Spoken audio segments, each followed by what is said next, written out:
elects the maverick American architect Richard Buckminster Fuller, inventor of the geodesic dome. Matthew Parris will discover more in half an hour. And before that, Michael Rosen presents Word of Mouth.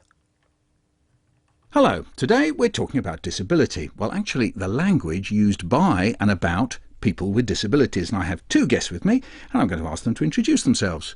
Francesca Martinez. Hi, I'm a wobbly comedian. I prefer the word wobbly because it's so much nicer than cerebral palsy. And I think we should have more positive names for conditions. Like, instead of schizophrenic, why can't we just say overly imaginative? Fair enough. So I've got my wobbly guest here then. Yeah, and now Victoria Wright, how would you describe yourself? I'm your funny-looking guest. I have cherubism, which is a facial disfigurement, and I prefer to call myself, well, jokingly, I prefer to call myself as a funny-looking woman, and I'm a writer, an actress, and I also work for a disabled children's organisation. Now, I can't normally call either of you wobbly and funny-looking, because you'd give me a slap, wouldn't you? No, I think wobbly is cool. All my life, I've railed against saying I have cerebral palsy, and in fact when people say what do you have, I feel really indignant, like what do you mean what do I have? I think, you know, who wants to say they have cerebral palsy? It's just appalling. So I have rechristened myself wobbly, and I give everyone else the freedom to call me wobbly too. Right, I've just made a note of that. Now, how about funny looking? Would you be happy with me calling you funny looking? You seem like a nice person. I give you permission to refer to me as funny looking. But if you thought I was horrible and being mean, you would object? Well, if you came up to me in the street and went, "Oi, you're a bit funny looking, ain't you?" I'd probably be a little bit annoyed. But if I got chatting to you and you could tell from the way I describe myself that I'm comfortable with that phrase and you use it to describe me, I'd be happy. So behind these questions I'm asking you really is the fact that, well, really, do most people want to say the right thing, or in your experience, do quite a few people want to say the wrong thing to you? Well, it depends. When I was younger, I got a lot of, you know, you're a spastic at school, and typical schoolyard, you know, cruel humour. And as I've grown up, I've realised that adults are obsessed with the right words. And while I think words are important, I think attitude is much more important. We can get hung up on the illusion of equality. Like, as I say, girls at my school used to run up to me and say you were spastic, and I doubt I would have felt much better had they gone, "You're differently abled." Yes, it's not a great help. They were wanting to be horrible to you. Yeah, exactly. So I think while words are important, they're not the essence. They're not the essential thing. The essential thing to me is whether someone's attitude is nice or not. Some people call me the wrong word, but I know that they're good-hearted and they're not meaning to be horrible. Could your mum call you the wrong word? Well, it's funny. We were recently in France and we parked in a disabled space.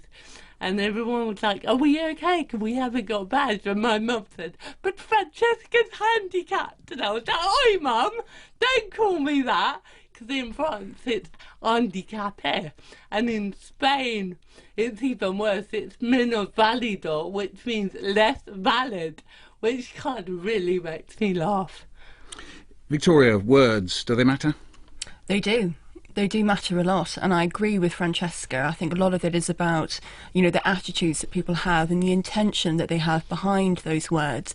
If somebody uses words, disability words, to me or about other disabled people which I might not use myself or agree that's appropriate, if they're saying it because they mean well, maybe they've not been educated, that there's a different term to use. If somebody says wheelchair bound instead of wheelchair user, if I know that they mean well, then I might just say, well, actually, you know, people prefer the term wheelchair user, and most people I think would accept that. But it's about the intention. If people are saying spastic and they're, I don't know, 40 years old and they're a professional person, you'd kind of hope that they would know that's not a word you use.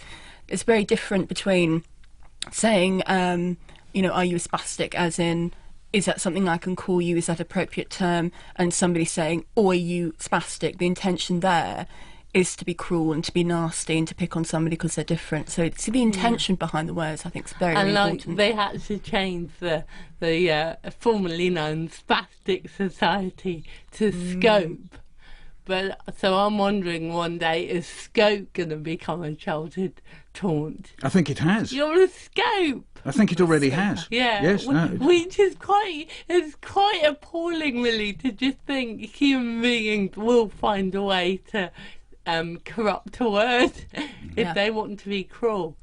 But I would also like to say that I find in this country particularly, we can be so hung up on the right words, and I've met people who know exactly the right words, but are highly prejudiced. So it's not all about words either. So, Victoria, I mean, are there the guidelines? Do you go along with the guidelines? I mean, it's been argued that the last 10, 15 years, you know, the language police have been out. You folks have been saying what we could or shouldn't say, and also not only disabled people, but people acting on your behalf. Where do you stand on that? I mean, and who's deciding anyway? Well, I think disabled activists and academics, starting probably from the 1970s, have been very influential in changing the language around disability and saying things like, you know, we prefer disabled to handicapped, that words like spastic... But let me just stop you there. Disabled rather than handicapped. I mean, let's take disabled. That suggests that something happened to you that made you less or unable, but it's not exactly a very humanistic word, is it? It doesn't say we are all, one way or another, able people. I hate the word disabled. So, I mean, in a way, if you say, well, let's get rid of handicap, let's have disabled, don't we just shunt out one undesirable word and shunt in another one? Well, in many ways, yes, we do. And I think the word disabled and disability is far from perfect. I mean, I personally use the term disabled people. I prefer it. But there is a lot of stigma around the word disabled. And Francesca, you stand in public, and in a sense, quite often you are one of the people that confront the rest of the world with this language. You make fun of all the different parts of it and so on. I mean, do you see yourself in that position? Well, I try very hard in my show to communicate that I see myself and every other human being on this planet as different. And that's what makes us all the same. So I don't like the word disabled because it concentrates on what someone can't do. And the accurate truth is, we all have things we can and can't do. I'm no different to you. It's just my list of can'ts are different to yours. When I started stand-up 11 years ago, I realised that disability is a subject that isn't really spoken about in society in a down-to-earth, normal way. And I thought, well, maybe stand-up is the perfect place for me to do this. And I kind of used my life and my experience to hopefully demystify the label that people are so scared of. So I've always seen humour as an amazing Trojan horse. Well, it's interesting you use the word Trojan horse, because we could argue perhaps that this is what you perhaps hoped by appearing on the Ricky Gervais Stephen Merchant show Extras. Now, tell us first of all why you went on the show. What were you hoping to do? Well, he rang me up and said, you know, I want to write this episode around you and play on all the awkward feelings that some people feel. Because I think Ricky's very interested in lines in society and those who cross them. And what's funny is that he, the person, is so aware and so sensitive. But doesn't he make it easier? This is why sometimes I get uneasy watching Ricky Gervais. Yeah. Doesn't he make it easier for somebody like me to feel okay about being prejudiced? Well, it's a very fine line. I agree with you. I think when I saw the script, it was very important for me to see that the joke ended up being on his character, not mine. Look, I did think carefully about it, but you know what made me say yes? Media absolutely ignores disabled people 99% of the time, and I have huge amounts of trouble getting on TV at all. Can I call you in here, Victoria, because perhaps you have different views about See it. me itching to butt Yes. in there. I mean, I've had a very different experience about Ricky Gervais. 5 years ago, I was on a BBC television documentary, and on Ricky's XFM radio show, him, Stephen Merchant, who's the co-creator of The Office and Extras, and their colleague Carl Pinkleton made jokes about my facial disfigurement. Carl Pinkleton in particular said the woman with the big head was on like Bo Selector, the TV character with the very big jaw, and eyes that stick out, which is kind of what I do look like. There were further jokes about how it's difficult to know that, remember that people with facial disfigurements are human because they don't look human. Now, I complained at the time, yet I found out only recently that in the second programme, further jokes had been made. Stephen Merchant had said it's great that she hadn't complained. Actually, I had. So she's obviously a bigger person than you, Carl, at least head-wise. And then the programme after that, Ricky Gervais said to Carl, that woman that complained, where was she come in your Freak of the Year list? So I've got a very different feeling about Ricky Gervais. I can understand. And my feeling is, I mean, I have never watched Extras. I didn't watch your episode, so I can't comment specifically on your episode. But my concern is a lot of humour at the moment around disability is you have a non-disabled character who makes fun of a disabled person. And the humour, supposedly, is around the awkwardness that non-disabled character feels. And so they claim, people like Ricky Gervais say, oh, I'm not making fun of disabled people, I'm making fun of non-disabled people's attitudes and awkwardness. I'm, David Brent, I'm the one that audiences are laughing at.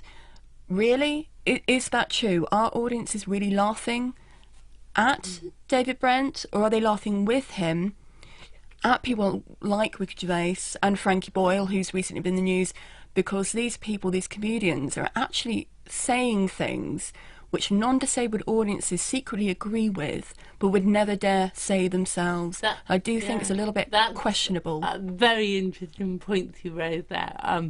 I think it is a very delicate area. Did you have a sense, Francesca, when you were young, that some of the time you were wrestling with the words that were being used, or did you have a sense more that you were wrestling with people's attitudes, or beyond attitudes, actually institutions, the places you were in? Well, the interesting thing is, when I was younger, I had no concept of being different. Whatever you grow up with is normal. I felt normal. And I think a lot of able-bodied people think that when you're disabled, you go around thinking, I'm disabled. I don't feel disabled at all. I feel incredibly capable and happy, and I love life and I live it to the full. And so I grew up feeling I was normal, and then I went to secondary school and all that changed because suddenly I was being judged on what I couldn't do, because I think younger kids are very honest and they're actually very open towards difference. They used to come up to me and go, you're a wobbly lady, but you're a pretty princess, and that was it. Whereas when you hit your teenage years, it becomes, oh, look at you, you walk funny. So that was the point in my life which I began to feel different. But I'd also like to add, I think talking about disability and difference, we have to talk about normality and the normal word, because that's kind of a word which has hung over me all my life. And I suddenly realised a few years ago, what does normal mean? I've never met a normal person in my entire life. And that realisation actually changed the whole way I viewed myself, because I realised I'd been bashing myself over the head with this word and this concept. And actually, I think millions of us do. We kind of live our life trying to conform to this idea of normality, when actually I don't think it exists. The interesting about the word normal is that it, like a lot of words, it goes with a duality. Normal has to have abnormal, and abnormal has to have normal. It's a little symbiotic relationship goes on. So, if I am normal, then you guys are abnormal. Then, actually, as it happens, I woke up one day and someone told me I was chronic. And I thought, oh my goodness, I'm not normal, I'm chronic, because I've got an illness that I've always got, so chronos time. It brings me back to a conversation I had when I was 19 with a guy in a pub, and it was that period of my life when I come out of secondary school. I was totally insecure, depressed, and very ashamed of who I was. And I remember saying to this guy, I'm brain damaged, as you do.